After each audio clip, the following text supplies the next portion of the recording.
आगे बढ़ेंगे और अब बात करेंगे भारत बंद की। भीम आर्मी चीफ चंद्रशेखर आजाद की तरफ से भारत बंद की कॉल दी गई है, जिसका असर भी मुख्तलिफ जगहों पर देखने को मिल रहा है। यूपी और बिहार समेत दीगर रियासतों में भी एहतजाजियों ने रेलवे लाइन को जाम कर दिया है, जिससे ट्रेन की आमदोरफ्त पर असर पड़ा है। इन लोगों का मुतालबा है कि सरकार प्रमोशन में रिजर्वेशन के लिए ऑर्डिनेंस लाए। वहीं शहरियत तरमीमी कानून, एनआरसी और एनपीआर को भी वापस लेने का सरकार से मुतालबा किया जा रहा है। और इस भारत बंद के क्या कुछ असरात खासतौर से बिहार में देखने को मिल रहे हैं, सीधे हम पटना का रुख करेंगे, जहां से हमारे नुमाइंदे महफूज आलम हमारे साथ जुड़ चुके हैं। महफूज, आज भारत बंद मनाया जा रहा है, बिहार की खासतौर से अगर बात करें, पटना की बात करें, कितना असर देखने को मिल रहा है इस बंद का? देखिए हुरैरा, अगर पटना की बात करें कि भारत बंद का पटना में क्या असर है, तो पटना की सड़कें बिल्कुल खाली है। यहाँ भारत बंद का कोई ख़ास असर शहर में दिखाई नहीं दे रहा है, लेकिन बिहार के मुख्तलिफ ज़िलों में इसके असरात जो हैं। दरभंगा में लहरिया सराय में ख़ास तौर से अगर बात करें तो वहाँ ट्रेनें रोकी गई है।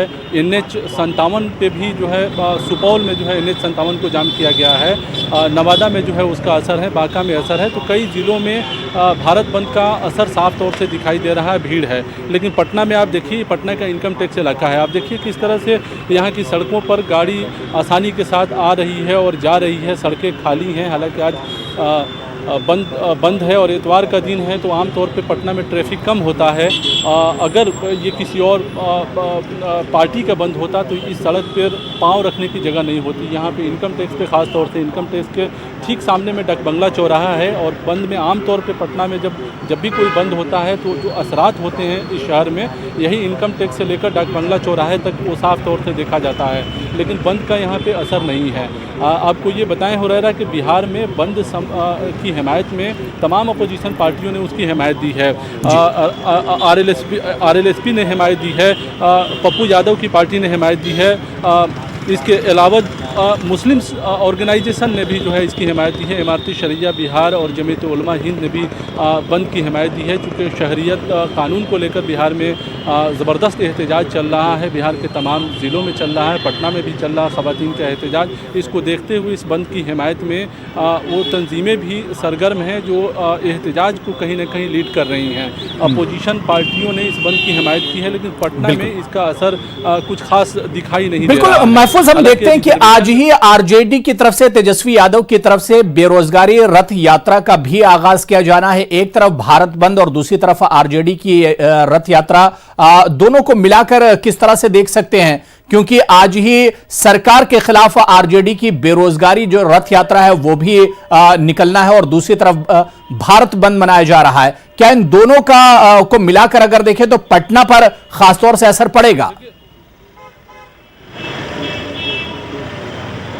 देखिए अबू हुरैरा, चूँकि बिहार में आइंदा असेंबली इंतखाबात है, उसके मद्देनज़र आरजेडी की ये पूरी ज़बरदस्त तैयारी है कि हुकूमत को बेनकाब करें, ख़ास तौर से इस सिलसिले में कि बेरोज़गारी जो है काफ़ी बढ़ी है। उसको लेकर आरजेडी अपने दौरे की शुरुआत, अपनी यात्रा की शुरुआत पटना से पूरे बिहार में करने का प्रोग्राम आज से शुरू हो रहा है। तो पटना में भी आरजेडी का प्रोग्राम पहले से तय था, लेकिन ये बंद की हिमायत में आरजेडी की भी मजबूरी थी कि वो इस बंद की हिमायत करें, चूँकि बंद जिस मकसद को लेकर हो रहा है, आरजेडी कहीं ना कहीं उस सिलसिले में आवाज़ उठाती रही है और उस सवालों पर हुकूमत को, चाहे वो सूबाई हो या मरकज़ी हुकूमत को हो, उसको घेरने की कोशिश करती रही है। तो ऐसे में आरजेडी ने हिमायत तो किया है, लेकिन आरजेडी के कारकुन सड़क पर उतरे नहीं हैं, आरजेडी के कारकुन कहीं दिखाई नहीं दे रहे हैं। ऐसे में ये कहा जा सकता है कि सिर्फ ज़बानी तौर पर हिमायत ज़रूर है, अमली तौर पर आरजेडी ने किसी तरह की कोई ख़ास कोशिश नहीं की है।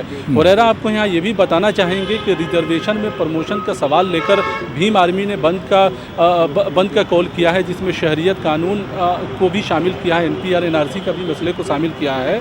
आज इमारती शरिया ने बाकायदा भीम आर्मी और अपोजिशन पार्टियों के लीडरों के साथ मिलकर बाकायदा एक प्रेस कॉन्फ्रेंस मुनक्किद किया है दोपहर 2 बजे के करीब में, जिसमें सिर्फ रिजर्वेशन की बात की जाएगी। तो एक तरह से कहें कि बिहार में जो सियासी गोलबंदी हो रही है, जिस तरह से अक़लियती तंजीमें सिर्फ अक़लियतों के मसाइल पर बात करती थी, जब उन्होंने देखा कि भीम आर्मी और दूसरी पार्टियां शहरियत मामले पर, शहरियत कानून के मामले पर उनकी हिमायत के लिए मैदान में उतर रही हैं, तो इमारत और दूसरी अक़लियती तंजीमें भी रिजर्वेशन के सवाल पर उनकी हिमायत के लिए मैदान में उतरने की कोशिश कर रही हैं। तो यहाँ से एक कहीं ना कहीं सियासी पैगाम देने की भी कोशिश की जाएगी उन सियासी पार्टियों के लिए जो दलित की बात करते हैं, गरीब की बात करते हैं, माइनॉरिटी की बात करते हैं और उनके मसाइल को हल कराने की बात करते हैं, लेकिन बात मसाइल की होती है तो उस पर बात नहीं करते हैं या वो हल नहीं हो पाता है। तो एक तरह से कहें चंद्रशेखर का जो ये कॉल है, भीम आर्मी का जो ये कॉल है, ये सही है कि पटना में इसके असरात नहीं है, लेकिन जिलों में इसके असरात हैं, लेकिन इसके सियासी माने भी आने वाले वक्त में निकाले जाएंगे। और बिल्कुल, तो भारत बंद बनाया जा रहा है और बिहार और खासतौर से पटना में तो इसका बहुत ज्यादा असर नहीं। हालांकि जिस तरह से महफूज हमारे साथ जुड़े उन्होंने बताया कि बिहार के दूसरे अजला में इसका असर थोड़ा मोड़ा जरूर देखने को मिल रहा है। बहुत बहुत शुक्रिया महफूज मेरे साथ जुड़ने के लिए।